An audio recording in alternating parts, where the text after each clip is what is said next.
All right, next video we're gonna watch. I used to watch this guy a lot growing up. I still have his song "Bromance" in my phone. But this is Nigahiga. I think that's how you say it. You gotta be very careful saying his name on, on YouTube if you're not black, if you know what I'm saying. But I really do enjoy his videos. So let's see what he's been up to. Hasn't uploaded a video since April 2020, so we're going to provide a full-length explanation for his disappearance, which can only be understood if you first realize that the channel included another person by the name of Sean Fujiyoshi. Sean was there for all of the channel's most notable early content, namely How to Be Emo, How to Be Gangster, and How to Be Ninja, with these three videos acting as a foundation for Nigahiga to become YouTube's most subscribed channel for 677 days between August 2009 and June 2011.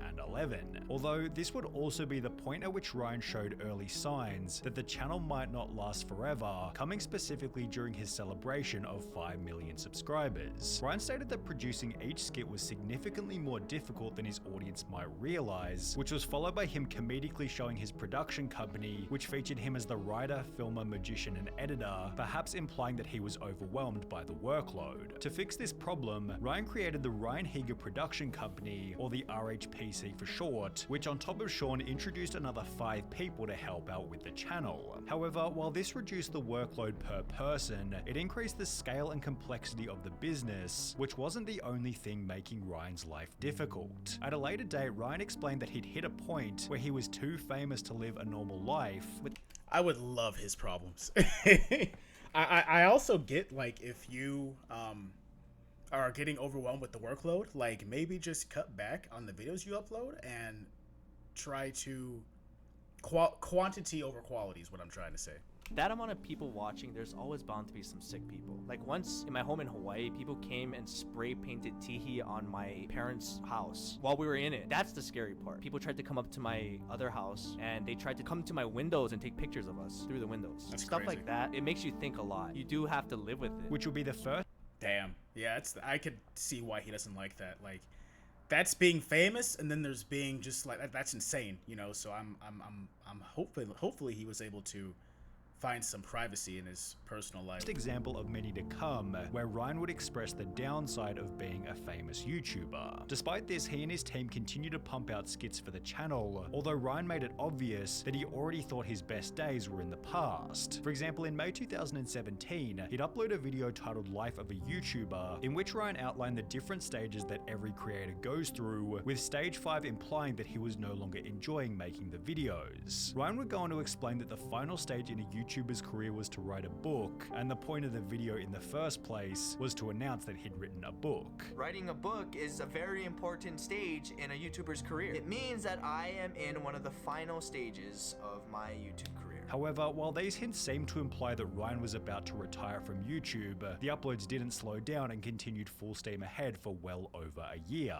That would be until the 2nd of September 2018, when Nigahiga uploaded a video simply titled Goodbye Sean. As suggested by the title, Sean announced that he was leaving RHPC as he landed a job in the engineering sector and was moving to a different state altogether.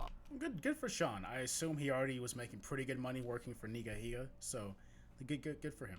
I'll be moving to California with my girlfriend, and yeah, this might be it. And while many of the comments implied that this would have a major impact on the channel's future, nobody could have predicted the impact that it would have on Ryan himself. Sean's departure seemed to suggest to Ryan that perhaps it was time to move away from these silly YouTube skits and pursue something a little more age appropriate. His childhood friend, who was a year younger than him, was making big life changes, while Ryan was stuck doing the exact same thing that he had been for the last 10 years. I did the same thing every day for years. If you do it for a while, you kind of get to the same place, I think. At a minimum, it seemed to suggest to Ryan that there was better opportunities outside of YouTube, because as highlighted by this comment, the channel was never the same since Sean left. Only 6 videos after Sean announced that he was leaving, Ryan would upload a new video titled If I Quit YouTube, in which he'd begin by stating that he was bored of making videos. Over the past year, And when you do it for 10 years, I don't blame him. If he, like he said in his Twitch stream, I assume it was a Twitch stream, he did the same thing every day for 10 years. I get bored of that shit too, you know? On top of people harassing my family and going to my house and shit, I I wouldn't blame him for quitting, you know? I really have been considering quitting YouTube. It's not that I don't want to do YouTube, but I just wasn't having fun making YouTube videos anymore. And as a result, he planned on switching up the content. There's gonna be changes on this channel. And I know that a lot of you praise me and respect me for not changing my content over the years, but this is something I have to do for myself. Ryan expanded on this in a later live stream, during which he implied that he was no longer challenged by the skits he was making. There's nothing that I really feel like, oh, this is going to be different if I do it. It would have to be something more challenging. Before going on to state that he had even grown tired with the sound of his own voice. Damn. Watching yourself over and over and over and listening to yourself, it actually used to make me mad. It's a weird thing to understand until you do it over and over and over. But I would literally be like, in my head, I'd be like, shut up, dude. Shut up! Because you hear and see the same shit over and over and over. It was like frustrating because I would self-critique too much. Having lost the love for his original type of I feel you on that. Like, I watch my videos, and obviously my videos are nowhere near the quality of Nigahiga videos. And I hate the way I speak. I hate the way my voice comes off. You know, when I used to make content with a bunch of my friends, I would hate the way my voice sounded. I hate the way I laugh. Know what I'm saying? I think everybody has that to some degree. You know, I hate the way I look, but some people, they rather have me on a webcam and put a face to my voice than no webcam at all. So that's why I've been doing webcam, but I hate the way I look. Know what I'm saying? So it's definitely something we all struggle with. content. Ryan made a quick migration to a podcasting series named Off the Pill, stating that the series was the only alternative to quitting altogether. In the podcast, everyone said don't put it on your channel, but I was just like so over it at that point. Make what I want to make or essentially quit. In a different video, Ryan promised to continue uploading skits in between each podcast episode, and while he would abide by this promise in the beginning, the podcast eventually became the dominant type of content on the channel, presumably because it was significantly easier to make. In late 2019, Nigahiga uploaded 13 podcasts in a row without any other type of video, prompting an upload titled Why I Haven't Been Posting, in which he'd explained that his original type of content no longer suited the current YouTube meta. I don't even know when exactly it started to So happen. he pulled a Filthy Frank, but except Filthy Frank, who I will be seeing in October, Filthy Frank got out and was able to do something else. Unfortunately, at least as of this point in this video, we haven't seen him get out and make something else, you know? But I was getting a little frustrated with YouTube and getting really just bitter, I guess, with what YouTube had become. Ryan then added in a live stream that he was almost never happy while making skits. Can you say you're happy about your life? I can't say that the whole time during my YouTube career I was, even in its peak, and that's probably when people thought I was the happiest. Adding in an Anthony Padilla interview that he was always burnt out. How have you prevented yourself from feeling YouTube burnout? I didn't. I'll admit that I was burnt out for like years. Before implying on more than one occasion that becoming successful did almost nothing for his own personal fulfillment. Finding fame and money. Which is pretty damn sad, you know? This is something I would say the vast majority of people want, and he finally got it, and he still feels empty inside. And that's a damn shame. Doesn't bring happiness at all. But you don't really know until you really go through it. Ryan then made it obvious that, as someone who made everybody laugh at the expense of his own mental health, he related to the life of Robin Williams. The Robin Williams incident where like you can be the funniest, most respected, famous, loved, and no one knows what you're going through. So how was his life better than the guy who's working a 9 to 5 right now and is still has a family? That's a better life. Before adding that becoming so successful in his 20s Now, I would argue that's not a better life, but I understand kind of what he's talking about. You know, rest in peace to Robin Williams, but I can sympathize with trying to be the funniest person in the room at the expense of your own personal mental health. might have been a negative, as he didn't know what else to look forward to. Damn, if this is my goal and I reach this goal and I'm still unhappy, then what am I doing? Like, what else is there? It was obvious that Ryan was feeling a little lost, which began to reflect in the madness of his video uploads, as his channel became a mix of skits, podcasts, and advertisements for his new energy drink. Guys, I released my own energy drink. Isn't this crazy?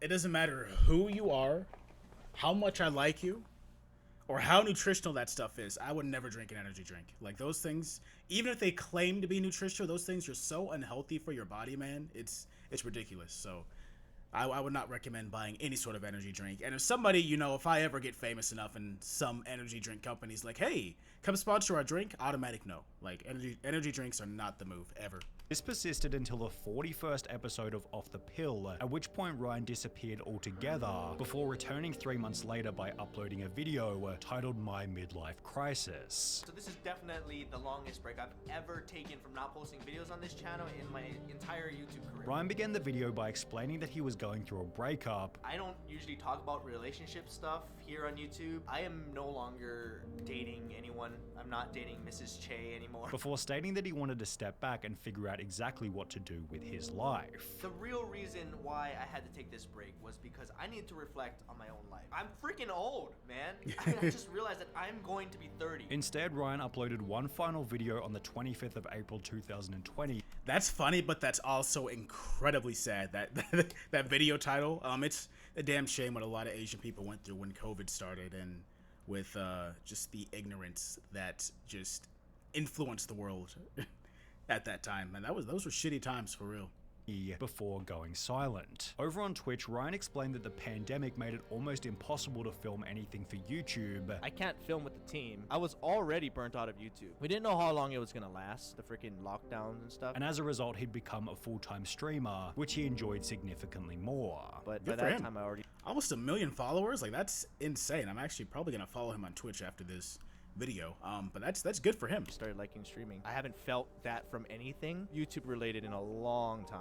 Years. Ryan went on to explain that this was the ideal scenario, as it meant he got to choose when the channel came to an end. The only time it really did end is when I chose to stop posting during COVID. We could have kept going, I didn't want to. And I think to me, that was the best way to go out, on my own terms, versus like, oh, I can't do it, no one's watching. And given his average viewership on Twitch of well over 1,000 people, his migration to the live streaming service might have been a good decision. Plus, this isn't to say that he isn't coming back. Does that mean you're done with YouTube? Not necessarily. I mean, I still, like I said, there's been some days where I came really close to just like starting to film again. When asked, will you go back to YouTube, Ryan simply stated, I don't know. I have had like more interest in doing creative stuff again. yet he'd need to take a significant break from Twitch in order to do so. I would have to take a Twitch break for sure. There's no way I could be doing this, keeping up the schedule. Ryan then stated that in order to return, he'd need to find an idea that he felt extremely passionate about. But it has to be something I really care about. I would have to enjoy doing everything by myself. You'd have to enjoy doing every process, and I don't enjoy doing all of it. I mean, that's not a bad thing, you know? Like, good for him for finding something else.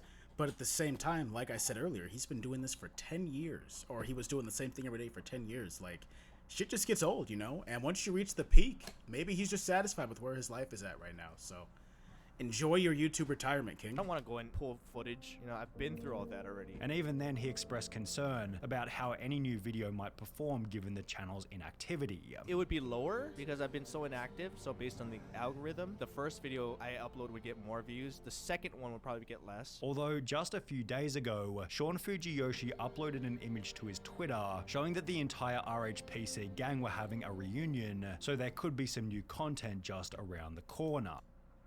Well, that's good. I'm glad that he's still in contact with this friend. And I'm glad he was able to find something he was passionate about, which was Twitch. You know? So good for Ryan Higa. Ryan quit YouTube the right way. No huge controversy. No overdramatic drawn out goodbye. Just slow down his content to ease his fans into it. Truly a legend of YouTube. Yeah, for real. I remember watching it. He was one of the few guys that I would watch a lot, like Smosh. I watched those guys a lot in high school. Ryan Higa, Nigahiga. I used to watch him all the time as well. Ryan will forever be the GOAT of YouTube for me. His wordplay was just unmatchable. Yeah, he was just intelligent comedy, you know. Ryan was a huge part of my childhood. I would watch his stream highlights every once in a while. I'd love to be able to thank him for the great memories. Ryan was such a huge gem for this platform. While it is truly a shame he moved on from it, it really makes me happy that he's taking good care of himself rather than sacrificing his mental health for content. And that's for real. So I'm glad he is able to stay mentally healthy and still entertain people the way he wants to, you know. So good for him.